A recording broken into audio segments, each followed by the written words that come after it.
मां सरस्वती को नमन करता हूं, पावन मंच को प्रणाम करता हूं और आपकी उपस्थिति को नमन करता हूं। 7-8 लोगों ने ताली बजाई है, रहने दो, कोई फायदा नहीं है, चिंता नहीं होगा। क्या हस्तियां बैठी हैं एक से एक सामने, आपका चेहरा देख के साथ मेरा तो दिल प्रफुल्लित हो जाता है। इतना बढ़िया मंच, प्रीति ने एक बेहतरीन काम किया। एक बार अग्रवाल बिटिया के लिए ताली बजा दो साहब, बचपन से गुस्से में रहती है। छठी में भी जब से इसके अंदर गुस्सा है भाई साहब, इससे 3 नंबर काट लिए थे मैथ में आर्ट में, इन्हें 6 और 4 11 लिख दिया था, उसने 3 नंबर काट लिए जब से इसकी खुंदक नहीं गई, आज तक पड़ी है। वीर रस के कवि होते हैं भाई साहब, हमारे विनीत चौहान है, प्रीति है, बड़े बड़े वीर रस के कवि, इनका कोई मुकाबला नहीं। भाई मैं धन्यवाद करता हूं परवीन शुक्ल जी का, जिन्होंने बताया। मैं देश के कोने कोने में गया, बाबूजी मैं आज तक पुणे भी नहीं गया। मैं कोने में क्यों जाऊं, ध्यान ही पता नहीं मुझे, तो बताओ। कोने कोने में गया, पता नहीं कहां से लाते भाई की बात छाट के कोर्ट में क्यों। और इतनी झूठ बोलते हैं ये लोग भाई साहब मंच के ऊपर, इतने बड़े बड़े, किसी ने 15 पुस्तकें लिखी हैं। अबे तूने क्यों लिखी 15? पहली अच्छी लिख लेता तो कोई पढ़ लेते लोग। ये हमारे यहाँ पता नहीं क्यों लिखते। और अंतरराष्ट्रीय कवि राजेश चेतन, अंतरराष्ट्रीय भाई साहब कोई नहीं बुलाता ही नहीं। मैं सच बता रहा हूँ, 15 साल पहले चेतन जी का फोन आया था, मैं भाई राजेश कहाँ? बोला अमेरिका। मैंने कहा अमेरिका किस लिए? बोला कवि सम्मेलन में। मैं यार मैं आज तक बयानी कागज नहीं गई, अमेरिका पहुंच गया। मैं 1 महीने बाद फिर बोल राजेश कहाँ? बोला स्विट्जरलैंड। मैं बोला यार कभी अमेरिका कभी स्विट्जरलैंड, यार मैं घर शक हो गया मेरे को। मैं भाई साहब घर गया, घंटी बजाई, इनका बेटा आया, हम बोला पापा कहाँ है? बोला भीतर मम्मी के साथ बर्तन मांझे है। मैंने वहीं से टेलीफोन करा, मैंने कहा राजेश भाई कहाँ? बोला कनाडा। तू कहाँ? मैंने कहा दरवाजा खोल, कनाडा के बाहर खड़ा हूं। जोरदार एक बार तालियां बजाए साहब। पहला समर्पित करता हूं भाई राजीव जी को। देखो ये अग्रवाल समाज का मंच है, सबकी इज्जत करेंगे हम, चाहे मोदी जी हो, चाहे मायावती हो, चाहे झाड़ू हो, चाहे बाबा राहुल हो, ये अशोक बाबू हम सबका सम्मान मान करेंगे। अभी मैं तो एक उसकी बात बता रहा हूँ, शिवरात्रि की। भाई साहब जल चढ़ाना शंकर भगवान पे, ओम नमः शिवाय, ओम नमः शिवाय। एक विपक्षी दल का आगे आदमी बोला ओम शिवाय, ओम शिवाय। अरे मैंने कहा मंत्र तो पूरा बोल। बोला नमो नहीं बोलूंगा।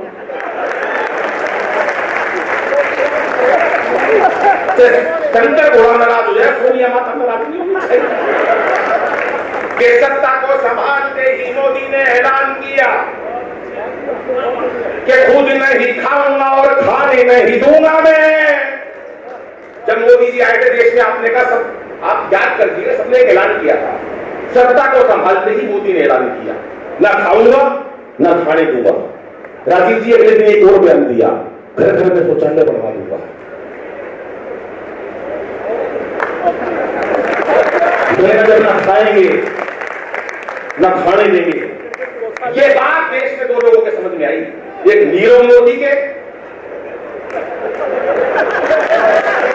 एक विजय माल्या के। भाई ना खाएगा ना खाने देगा, अगले तय करवा के लिए कि सत्ता को संभालते ही मोदी ने ऐलान किया, खुद नहीं खाऊंगा और खाने नहीं दूंगा मैं। और अखिलेश बोले हिला मत दो, हिला मत कि सत्ता को संभालते ही मोदी ने ऐलान किया, खुद नहीं खाऊंगा और खाने नहीं दूंगा मैं। और अखिलेश बोले अब जिंदगी में पप्पू जी को अपनी ये साइकिल चलाने नहीं दूंगा मैं।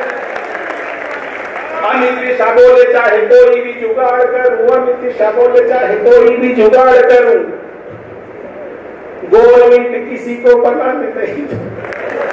वाह वाह, और तालियां बजनी चाहिए उत्तर प्रदेश की तरफ से। योगी जी ये बोले मेरा नारी से क्या लेना देना, ढूंढना पटाई और पटाने नहीं दूंगा मैं, ढूंढना पटाई और पटाने नहीं दूंगा। अलग अलग बात हो जाती है भाई साहब, इतनी मस्ती के लोग बैठे हैं। मेरा परवीन भाई, कोई मुकाबला नहीं इसका परवीन गर्ग का, जिंदा दिल इंसान, कोई मतलब नखरा नहीं किसी प्रकार का। मैं आया, बोला केस है, वाली छटी हुई थी तुसाम की, बोली कार्ड पे कि तेरी बुआ का नाम लिख रहा क्या है। ये क्या पता था रातों रात हो जाएगी ऐसी बात। परवीन भाई सुनो, बहुत अच्छे। नोटबंदी हुई, नोटबंदी। एक आदमी आया, बोला मोदी ने बनवा दिया। मैंने कहा भाई मोदी किसी काली चीज को नहीं छोड़ता है, सब ना सफेद कर देगा, चाहे किम में भी हो। बोला तू कैसे कह सकता? मैंने कहा देख, जब मोदी जी आए थे तो अमेरिका का राष्ट्रपति ओबामा था, काला था।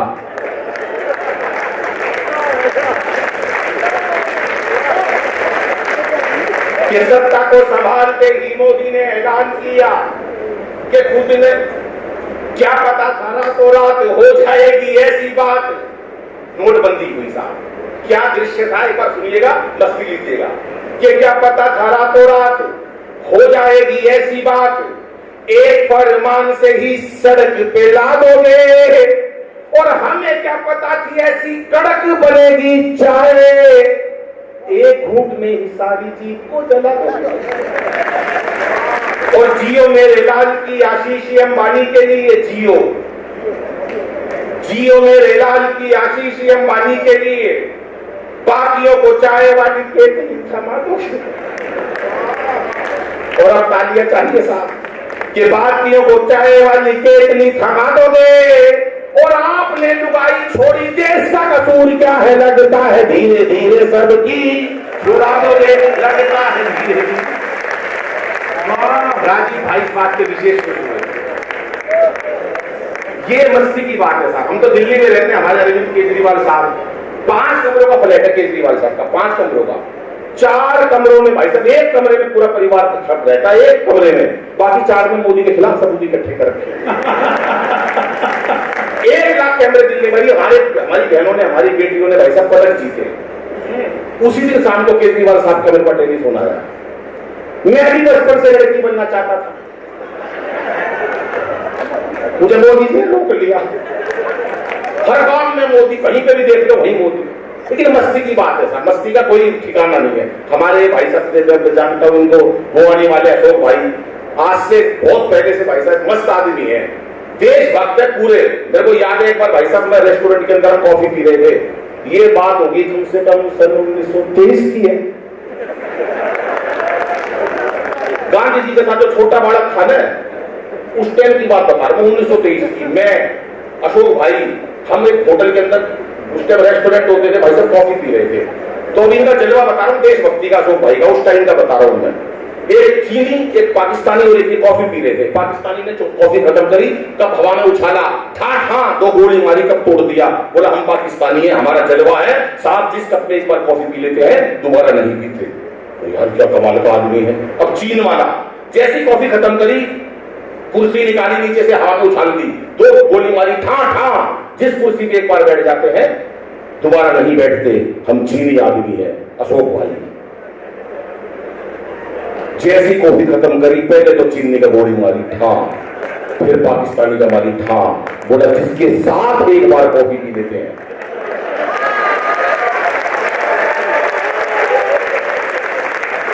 अब भाई साहब 15 दिन से मेरे को बुला रहे हैं, नहीं कॉफी पी ले। अब बताओ क्यों के नहीं क्यों? ये हमारी बहन जी बैठी है, प्रणाम करता हूँ। सही कहा आपने, यहाँ महिलाओं की संख्या बहुत कम है और अधिक होनी चाहिए। आप इतनी शांति से सुन रही हो, मैं प्रणाम करता हूँ। मैं परसों एक ऑडिटोरियम में कभी सम्मेलन पढ़ रहा है, महिला 15 मिनट से गुस्से में देख रही मेरे को, 15 मिनट हो गए गुस्से में देख रही। आई होगी घर में कलेश करके, मेरे को क्या देना देना। मैंने वहां पे पूछ लिया, मैंने कहा बहन जी मुझसे कोई गलती हो गई क्या? बोली नहीं, तेरी शिकन मेरी सास से मिलती है। कुछ नहीं पता भाई साहब। हमारे परवीन भाई का कोई मुकाबला नहीं, पवन भाई जिंदाबाद, ये मस्त आदमी है, राजेश भाई, ये सब लोग जिंदे लोग हैं, सब मस्ती के आदमी। राजेश भाई था पहले, फौज में था भाई साहब, निकाल दिया, आपको नहीं पता, फौज में था, बाल काट दिया। बोला बाल कैसे काट दिया भाई साहब? युद्ध हुआ, कैप्टन ने पूछा तेरा फौज में क्या करा? बोला मैंने दुश्मन के दोनों हाथ काट दिए। अरे बोला हाथ काट दिए, फिर क्या करा? बोला मैंने फिर दुश्मन के दोनों पैर काट दिए। बोला तेरा सिर क्यों नहीं काटा? बोला सिर तो कटा पड़ा था उसका। लेकिन एक बात बता देता हूं साहब, धारा 370 हटी, चाहे राम मंदिर बना, चाहे कोई भी देश में सर्जिकल स्ट्राइक हुई, आज तक किसी को नहीं पता किसकी वजह से हुई।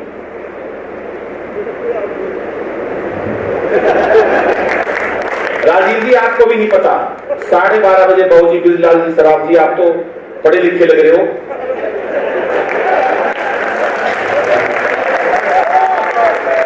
मैं गलत नहीं कह रहा भाई साहब, सच बता रहा हूँ। 12:30 बजे मोदी जी का मेरे पास अक्सर टेलीफोन आता है।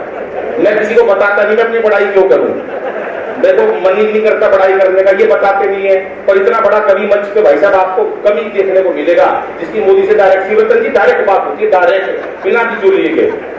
बोले अनिल भाई, मैंने कहा मोदी जी ये आप जो पाकिस्तान से इन लोगों से पहले की सरकारें ऐसे करती रही ना, ऐसा नहीं करना चाहिए। बोले क्या करना चाहिए? तो मैंने उनको 4 पंक्ति सुनाई भाई साहब। उसके बाद सर्जिकल स्ट्राइक करी, धारा 370 राम मंदिर। अब सुन लो कैसे कि मोदी जी हमारे मन की भी एक बात सुनो, सैनिकों के शव सह नहीं पाएंगे कि खुद के ही बाजुओं पे कर लो भरोसा, कब तक दूसरों को पीड़ाएं सुनाएंगे। और थर थर कांपेगा कटेगा तब जालिमों का, थर थर कांपेगा कटेगा तब जालिमों का, वंदे मातरम उद्घोष जो लगाएंगे। और एक बार मार के तो देखो सिंह की दहाड़, 125 करोड़ लोग सीमा पे आ जाएंगे, 125 करोड़ लोग सीमा पे आ जाएंगे। मोदी जी का फोन आया, बोले अनिल भाई तेरी बात समझ में आ गई, निपटा दिया काम, सर्जिकल स्ट्राइक मेरी वजह से।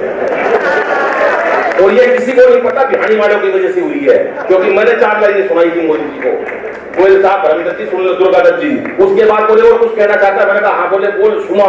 मैंने 4 पंक्ति और पढ़ी कि जनधन योजना तो कुछ दिन भूल जाओ, लाहौर कराची में ही खाते खुलवाएंगे। खाते खुलवा दिया आपके लाहौर कराची में। अगली पंक्ति में भरपूर आशीर्वाद मिलना चाहिए कि लाहौर कराची में ही खाते खुलवाएंगे और मेक इन इंडिया का और विस्तार करो, पाकिस्तान जाके ही शौचालय बनवाएंगे, पाकिस्तान जाके ही शौचालय बनवाएंगे। पूरे पाकिस्तानी के अंदर तहलका मच गया, क्या हो गया, ये क्या हो गया? सर्जिकल स्ट्राइक करी, किसने करी? बोला जी बिहारी के लोग थे। बोला बिहारी वालों ने सर्जिकल स्ट्राइक करी? बोला हाँ। बोला तू कैसे कह सकता बिहारी के थे? बोला उनका एक सैनिक दूसरे से कह रहा था मार साड़े गए अपना।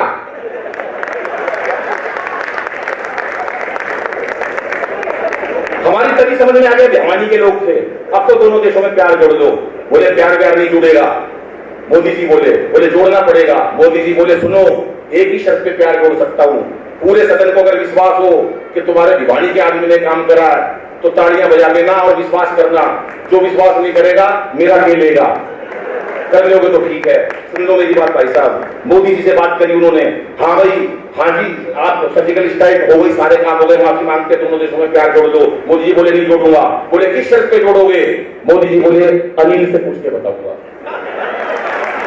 इनको विश्वास नहीं, 4 मेरे से पूछ के बताऊंगा। मेरे पास टेलीफोन आया, बोले अनिल भाई। मैंने कहा हाँ। बोले पाकिस्तान प्यार जोड़ना चाहता है? मैंने कहा जोड़ दो, कोई दिक्कत नहीं होगी।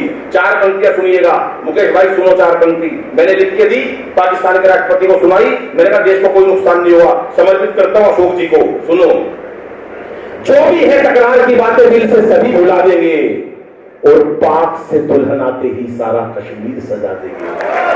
ये दिए ही हैं जो रात को जलते हैं, ये दिए ही हैं। घनश्याम अग्रवाल ने लिखा ये दिए ही हैं जो रात को जलते हैं, वरना जलने वाले तो दिन रात ही जलते हैं। आप जलते रहो तो भजन आपका गया, ये जलती नहीं है तो सबका भजन इसके पास आ जाता है। चल के आनंद के साथ रहते हैं। आइए बुलाते हैं दीपाली जैन जिया को, एक बार तालियां बजाइए दीपाली। धन्यवाद राजेश जी, हमेशा की तरह बेहतरीन संचालन आपका, हंसाता हुआ गुदगुदाता हुआ। और जो इन्होंने वजन की बात कही, मैं आपको बताऊं, सुरेश डिंगल जी ने तो देखा आज कि मुझे इन्होंने 4 बजे से पहले बुला लिया। आप सब जानते हैं क्यों बुलाया? मुझे बुलाकर कहते हैं दीपाली सीधा हॉल में आ जाना अंदर। मैं आ गई, बोले इधर बैठ जा। बैठ गई। थोड़ी देर बाद सीट से उठाया, 2 फुट दूर बिठा लिया, वहां बैठ जाओ। वहां भी बैठी, ऐसे ऐसे ऐसे करके पूरे मंच पे मुझे घुमा दिया। मैंने कहा करवा क्या रहे हो? कहते साल भर से गोष्ठियां बनने, हॉल बनने, जांच रहा था, मैं छल्ला तो नहीं पड़ गया। और मैं आप सबको बताऊं, ये जो सेहत है ना, ये भी इस मुई कविता की देन है। सही बता रही हूँ। जब मैं नई थी, मतलब बहुत पुरानी तो मैं बीवी नहीं हुई, मतलब बिल्कुल एकदम ताजी धुआं उठती नया नया लिखना शुरू करा, मैं सबके पास गई दिखाने के लिए भाई कैसा लिखा है। राजेश जी के पास भी आई, देख के कहते हैं सही है, वजन का कुछ करो। मैंने कहा अच्छा।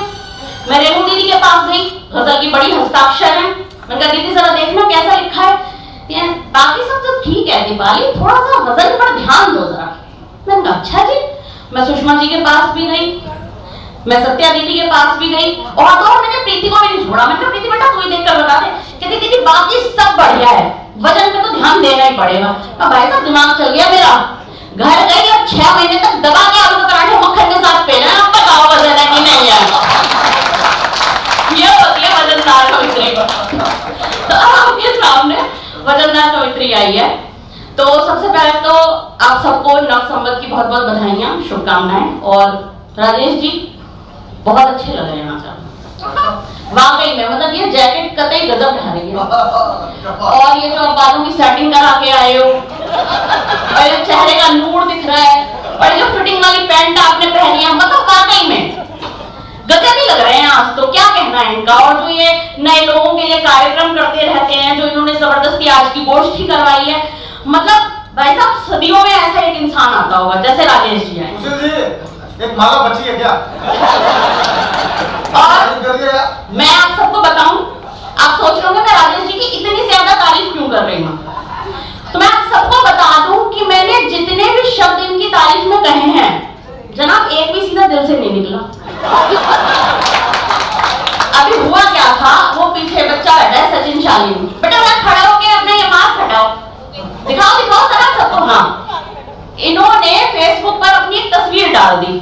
अबे आप सबने देख लिया कट्टू कट बंदा है, हर एक की तारीफ निकल जाएगी देख के। मैंने भी कमेंट कर दिया, मैंने कहा सचिन कमाल के एकदम ठा लग रहे हो इसमें तो। राजेश जी का तुरंत कमेंट आता है, दीपाली ये वीडियो शूट के लिए गया था, वहां की फोटो है। मैंने कहा अच्छा अच्छा। एक और कमेंट आया, इसने मेकअप करवा रखा है। मैंने कहा अच्छा। फिर एक और कमेंट आया, ओप्पो का फोन है इसके पास, ओप्पो का। मैं कहा हाँ जी समझ रही बहुत बढ़िया। इतने में भी शांति नहीं पड़ी इन्हें। एक और कमेंट करा, धड़ाधड़ उसकी बंदे की आधार कार्ड की पासपोर्ट वाली फोटो भेज दी, देखो असली में ऐसा ही ऐसा। मैंने कहा अच्छा। फिर भी इनकी छाती के सांप नहीं उतरे, मुझे फोन करा, फोन करके कहते हैं प्रोग्राम में किसने बुलाया है। मैंने कहा जय हो प्रभु, आज के बाद घर की कमाई सबसे सुंदर है तो राजेश चैतन ही है। तो ये इनकी तारीफ का जायका जो था वो यहाँ से निकल कर आया था। अच्छा, राजेश जी से याद आया, अभी इन्होंने फेसबुक पर एक रचना डाली 2-3 दिन पहले कोविड के ऊपर, है राजेश जी? बड़ी बेहतरीन रचना थी आपकी, गजल थी। उसमें एक पंक्ति थी कि चाय नहीं फिर से काढ़ा पीना होगा। तो काढ़े की बात आप बताऊं, इन्होंने दवा के काढ़ा पिया। आपने देखा भी होगा, बहुत देर से यहाँ से वहां घूमते फिर रहे थे, है ना? तो ये आज के बाद आप समझ जाना, जितने भी लोग आपको जरूरत से ज्यादा खड़े हुए दिखाई दे ना, उन सबने भर के दबा के काढ़ा पिया है। मैं बताती हूँ कैसे, कि भर भर कर काढ़ा पिया, छूट गई नक्सीर। भर भर कर काढ़ा पिया, छूट गई नक्सीर, मुंह में छाले पड़ गए, फूट पड़ी बवासीर। अब फूट पड़ी बवासीर, बैठने को भी तरसे, पल पल रोवे हाय आंख से काढ़ा बरसे। अब कहत जिया कोरोना ने कर डाला राड़ा, कहत जिया कोरोना ने कर डाला राड़ा, आग लगी है तशरीफों में पीकर काढ़ा। तो भैया काम सारे करना, जरूरत से ज्यादा मत कर लेना। इनकी बात मानो, काढ़ा पियो पर लिमिट में ही पीना, कभी ज्यादा पी लो। अच्छा, काढ़े से याद आया, कोरोना ने फिर से नाक में दम कर दिया है। कमबख्त ऐसा आया है कि कोरोना ना हो, मोटापा हो गया, आ गया तो जा ही नहीं रहा, परमानेंट ही हो गया, सारा सगापना यही निभा के जाएगा असली। अच्छा, कोरोना हुआ, पूरे लॉकडाउन बाबा रामदेव ने कोरोना भगाने के गुण सिखाए टीवी पर। राजेश जी देखा होगा आपने, मैं तो बड़े फैन हूं बाबा जी के। पूरे लॉकडाउन सुबह 8 बजे चालू हो जाते थे। अब वो वहां चालू होते थे, यहाँ हमारी सासू माँ चालू होती। तो बताइए सासू माँ की तारीफें क्या होती हैं? वो वहां चालू, हमारी सासू माँ यहाँ चालू। तो कुछ मत कर लियो, तू बैठी रहे यहाँ, आग लग जाए इस मोबाइल में, ये और लेकर बैठ जाती है आपसे, अपने आप को देख रही है, गेंद होती चली जा रही है। मैंने कहा ये अच्छा है, मैं इतनी परेशान हो गई कि मैंने बाबा जी को फोन लगा दिया। मैंने कहा बोले बाबा जी क्या करवा रहे हो, आप तो वहां योगा कर रहे हो, यहाँ हम गाली खा रहे हैं। तो बाबा जी ने जो उत्तर दिया, अगर पसंद आ जाए तो आगे से पीछे तक तालियां उठनी चाहिए। बाबा जी का उत्तर था कि मेरे योग में बोलो तो भला क्या बुराई है, मेरे योग में बोलो तो भला क्या बुराई है, इस योग से ही अरबों खरबों की कमाई है, और मुझसे पटी न एक अंजलि भी उम्र भर, इसीलिए ही तो पतंजलि फर्म बनाई है। तो ये था बाबा जी का कमाल। बहुत अच्छे, बहुत अच्छे। अच्छा, आज हमारे साथ मैं आप सबका तारुफ करवाना चाहूंगी गाजियाबाद से बहुत बड़ी शिक्षाविद, एक बहुत बड़ी हस्ती हमारे बीच मौजूद है, डॉक्टर माला कपूर। गाजियाबाद में स्कूल है सिल्वर लाइन प्रेस्टीज स्कूल, उसकी डायरेक्टर प्रिंसिपल है मैम। सालों से वो स्कूल चल रहा है, मेरे बच्चे छोटे छोटे वहां एडमिशन लिया था और अब मुझसे भी बड़े हो गए हैं। और ये इनकी हम्बलनेस है कि ये इतनी दूर से हमारा कार्यक्रम देखने के लिए यहाँ आई, केवल बहुत बहुत अच्छा लगा मुझे, और ये हम्बलनेस हम सबको सीखनी है। और रश्मि जी आई हैं यहाँ पर सामने, वैसे तो सोसाइटी में रहती हैं, लेकिन बड़ा अच्छा लगा जब उन्होंने कहा कि दीपाली कार्ड पर तुम्हारा नाम देखा तो मैं अपने आप को नहीं रोक पाई कि आना ही आना है। तो ये प्यार ही है जो कमाई होता है असली, इसका ये मतलब नहीं है कि आप लिफाफा रोक जाए। जी, तो मैं बात कर रही थी मेरे मित्र महेश की। महेश आए हुए थे, पिछले दिनों महेश जी का जन्मदिन था, तो इनकी धर्मपत्नी इनसे बोली बताओ महेश क्या उपहार दूं तुम्हें, तुम्हारा जन्मदिन है आज। तो महेश जी ने जो उपहार मांगा वो बताती हूँ आप सबको। महेश जी ने क्या कहा, काम कोई तो प्यारा कर, मुझसे झगड़े में हारा कर, काम कोई तो प्यारा कर, मुझसे झगड़े में हारा कर, और घर के अंदर कुछ भी कर ले, बाहर जाकर मत मारा कर। तो ये इनकी डिमांड थी इनकी पत्नी से। मैं इनके पास आई और बहुत प्यार से बोली नहीं मैं तो गिफ्ट ही दूंगी। अब उसके बाद महेश जी की बारी है कि चल तू तो गिफ्ट देगी, अब ये होता रिटर्न गिफ्ट में क्या चाहिए। तो अब रिटर्न गिफ्ट में पत्नी ने जो फरमाइश करी वो आपके आगे रखती हूँ। सोना चांदी मांगो ना, हीरो का हार मांगो, सच कह रही हूँ सैया ना कोई कार मांगो। कहीं मिलेगी ऐसी पत्नी, सबके दिल में अरमान जग गए हमारी भी ऐसी हो। सोना चांदी मांगो ना, हीरो का हार मांगो, सच कह रही हूँ सैया ना कोई कार मांगो, किस्मत बना दे मेरी, दुनिया सजा दे मेरी, कर दे प्रॉपर्टी मेरे नाम,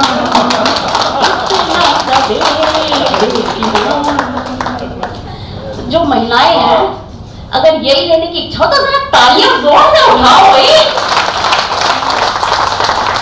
सबको बिगाड़ के जाएगी।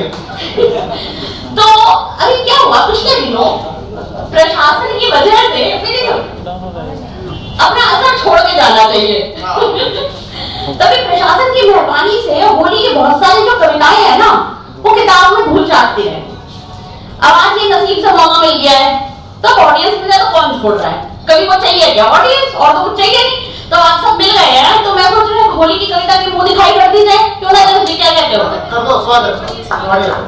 तो एक दृश्य खींचना चाहती हूँ, रेणु दी सुनिएगा, सत्या सुषमा दी सुनिएगा, एक दृश्य खींचना चाहती हूँ। आप सबने देखा होगा कि होली के दिनों में हिंदुस्तान के लगभग हर एक शहर की हर एक गली में ये सीन देखने को मिलता है कि 8-10 जो है लफंडर टाइप के लड़के टोली लेकर निकल लेते हैं। देखा होगा सबने, राजेश जी आपको शायद शामिल भी होगा किसी जमाने में, है ना? आपके मोहल्ले में टाइगर भूल गए आप? हाँ सबसे आज छिड़खानी तो आप ही ने करी थी और फिर निशानियां भी लेकर गए थे। तो इस टोली में एक चीज कॉमन होती है, वो होती है सिल्वर पेंट। सबके चेहरे पर सिल्वर पेंट जरूर होता है। अब यहाँ से कविता शुरू होती है और अगर आपकी आंखों के आगे दृश्य खिंच जाए तो भरपूर आशीर्वाद चाहूंगी आप सबसे। सुनिएगा कि मुंह पर सिल्वर पेंट लगाकर घूमे आशिक गली गली, मुंह पर सिल्वर पेंट लगाकर घूमे आशिक गली गली, चढ़ा के देसी ठर्रा देखो झूमे आशिक गली गली। मुंह पर सिल्वर पेंट लगाकर घूमे आशिक गली गली, चढ़ा के देसी ठर्रा देखो झूमे आशिक गली गली। और लिए गधैया रंग हाथ में और जेब में फुग्गे भर, लिए गधैया रंग हाथ में और जेब में फुग्गे भर, कीचड़ गोबर ग्रीस से लथपथ दांत के नीचे गुटका धर, सोच रहे हैं किसी हसीना को जी भर कर रंग डालें। सोच रहे हैं, अरे हास्य की गंगा इधर गंभीरता से मत सुनो भाई, खिलखिलाते हो। तो सोच रहे हैं किसी हसीना को जी भर कर रंग डालें, किसी की ठंडाई में चोरी से चुपके से भंग डालें। ओए भाई साहब की मुस्कान देखो, अपने दिन ही याद आ गए कतई नहीं।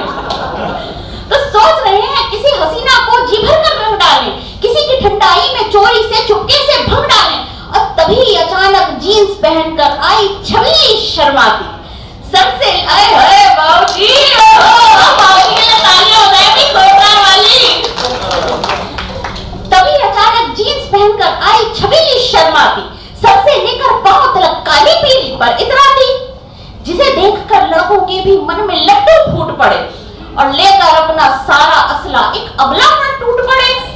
नीला पीला लाल गुलाबी हर एक रंग था मर डाला, नीला पीला लाल गुलाबी हर एक रंग था मर डाला, और किसी ने पाइप लगाकर उस कन्या पर जल डाला। जैसे ही वो धुला तो पाया तितली नहीं ये तीतर है, समझ रहे थे जिसको नाई, हाय हाय वो निकला नर है।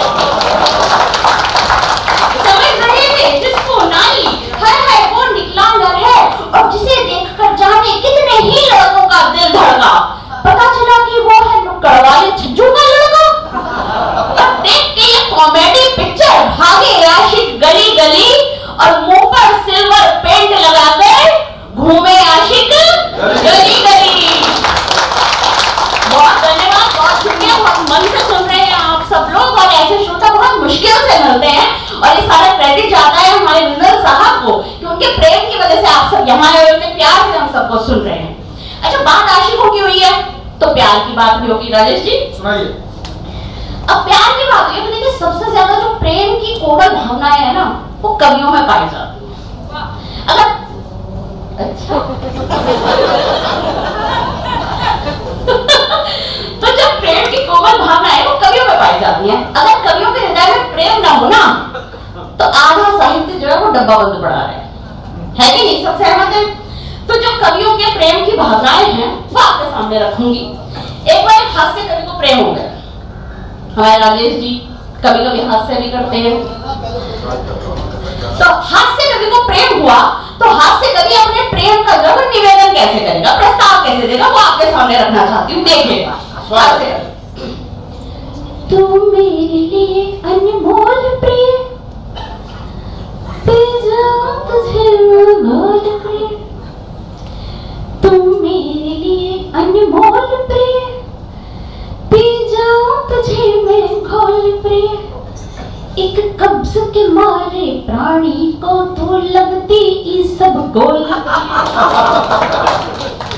देखा हास्य कवि का प्रेम।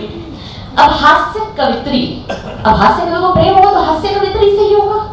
तो हास्य कवित्री इस प्रेम प्रस्ताव का उत्तर कैसे देगी वो सुनिएगा। कि तू तेल है मैं हूँ जेल सजन, तेल वाली बात से आप जरा से संकोची से हो गए। कि तू तेल है मैं हूँ जेल सजन, मैं रूफ हूँ तू खपरेल सजन, तू तेल है मैं हूँ जेल सजन, मैं रूफ हूँ तू खपरेल सजन, और धो डालूंगी एक रगड़े में मैं साबुन हूँ तू मैल सजन। बहुत धन्यवाद, बहुत धन्यवाद। पीछे से भी अगर तालियां उठेगी तो वाकई में अच्छा लगेगा, दिल में बात जाएगी, दिल से निकली हुई। और मैं एक बड़ी साधारण सी बात आपको बताऊं कि जितना गुड़ डालोगे ना उतना मिठा मिलेगा। जितने दिल से आप तालियां बजा देंगे ना और लाफ्टर ले आएंगे, उतने मन से हमारे भीतर से रचनाएं आएंगी। मेरे पास 3 कविताएं और हैं, माहौल बनाने की कोशिश कर रही हूँ मैं, आपको साथ दीजिएगा, क्योंकि किसी भी कार्यक्रम की सफलता 2 लोगों पर निर्भर करती है, एक मंच के इधर वाले और एक मंच के उधर वाले। और यकीन जानेगा आप लोगों के कंधों पर ज्यादा जिम्मेदारी है। बाहर तक तालियों की गड़गड़ाहट जाए और फिर जब आप बाहर निकल कर जाए और सबको जलाया, देखा बेटा कैसा प्रोग्राम अटेंड करके आ रहे हैं हम, तो ये साथ बनानी है अपने हाथ में। अच्छा, हास्य कवि को प्यार हुआ है तो वीर रस का कवि क्यों पीछे रहेगा? मंच पे चढ़ के असली झाँझाओं तो मैं ही चाहता हूँ, चाइना का ये कर दूंगा, पाकिस्तान का ये कर दूंगा, असली तलवार तो मैं चलाता हूँ। ये अलग बात है कि कार्यक्रम खत्म होने के बाद रात के 2:30 बजे जब घर जाता हूँ तो फोन करके बीवी को गली के बाहर बुलाता हूँ, लेने आता, गली में घुसते हैं। तब वीररस के कवि को अगर प्रेम हो जाए तो वीररस का कवि ऐसे प्रेम प्रस्ताव देगा। राजेश जी देखेगा। बात मेरी मानी नहीं, हाथ मेरा थामा नहीं, सुन ले प्रेमिका तू बड़ा पछताएगी। कि बात मेरी मानी नहीं, हाथ मेरा थामा नहीं, सुन ले प्रेमिका तू बड़ा पछताएगी। अब भारती का लाल हूं मैं, उन्नति का भाल हूं मैं, दिल न दिया तो फिर 1 लाख खाएगी। कि दिल न दिया तो फिर 1 लाख खाएगी। और प्रेम तुझसे हो गया है, हृदय मेरा खो गया है। कि प्रेम तुझसे हो गया है, हृदय मेरा खो गया है, फेरे मेरे संग ना लिए तो कहां जाएगी। और सच सच बतला दे मरे पीछे मेरे हाथों, कि सच सच बतला दे मरे पीछे मेरे हाथों, अपनी चिता में क्या तू आग लगवाएगी, अपनी चिता में क्या तू आग लगवाएगी, अपनी चिता में क्या तू आग लगवाएगी। अच्छा, जैसे कहते हैं ना कि गुण मिले बिना शादी नहीं होती, वैसे गुण मिले बिना प्रेम भी नहीं होता। तो वीररस के कवि को प्रेम होगा तो वीररस की कवित्री से होगा। तो वीररस की कवित्री क्या उत्तर देगी इस वीररस के कवि के प्रेम प्रस्ताव का? मेरी आज की अंतिम प्रस्तुति है। अगर आप लोगों के मन को छुआ हो, गुदगुदाया हो तो भरपूर आशीर्वाद देकर विदा कीजिएगा मुझे। वीररस की कवित्री प्रेम प्रस्ताव का उत्तर दे रही है। सर तेरा फूट जाए, टांग तेरी टूट जाए, इस सर तेरा फूट जाए, टांग तेरी टूट जाए, मातृशक्ति लाके तुझे ऐसा कुटवाऊंगी। अब बल्ले तेरे में गाए जाऊंगी मैं बिना रुके, और हर ताल पर तुझे पिटवाऊंगी। और मुझसे तो छोड़ किसी से भी ना हो ब्याह तेरा, कि मुझसे तो छोड़ किसी से भी ना हो ब्याह तेरा, भारती के लाल तुझे ऐसा सतवाऊंगी। कि मुझसे तो छोड़ किसी से भी ना हो